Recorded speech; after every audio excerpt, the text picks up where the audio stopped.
The corona outbreak sent shivers to the world financial markets. A study by a commission on global health risk framework for the future estimated that this pandemic event would cost the global economy $6 trillion in the 21st century. That is 60 billion per year. The National Health Portal of India lists down 10 procedures to investigate the outbreak.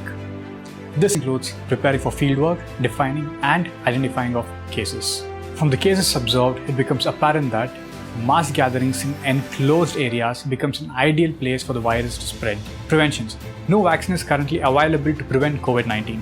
In order to prevent COVID-19, one has to maintain distance from the person who is infected. But again, the person infected shows symptoms only after a set number of days. Staying at home uninfected, disinfecting the objects and surfaces which we touch, and avoiding exposure is the only way of prevention as of now. In Kerala, when the Nipah outbreak was identified, all the contacts were traced. A surveillance was carried out by a team of medical experts and district administration. In this way, every single case reported thereafter was traced back to the first case. Imagine if this task has to be done to the whole of India. It would be a humongous task, as the population of India is too huge. What would happen if we take this outbreak lightly?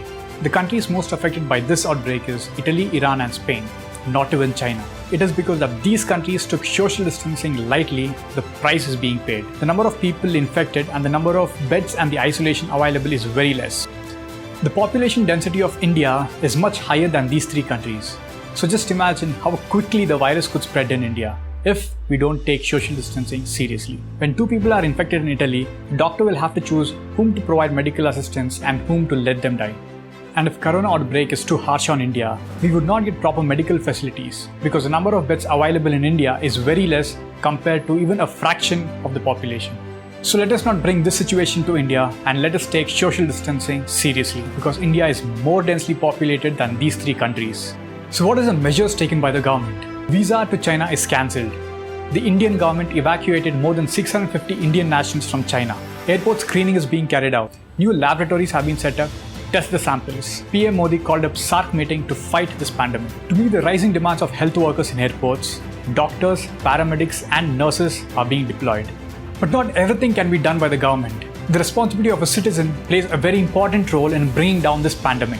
We always talk about the rights of citizens mentioned in the Constitution, but we forget that duties are mentioned too. Social distancing is the only way to prevent COVID-19. Restrict public movement. Yes, it's frustrating. But this is how we can fight this global pandemic together. Let's fight the crisis with determination and stand by our nation. Not everyone will get a chance to serve the nation. Let us take this as a chance to serve our nation. Let's take it up as a privilege. We need collective social consciousness to fight this global pandemic. The government alone can't do this. It's a collective responsibility as citizens to stand by our nation.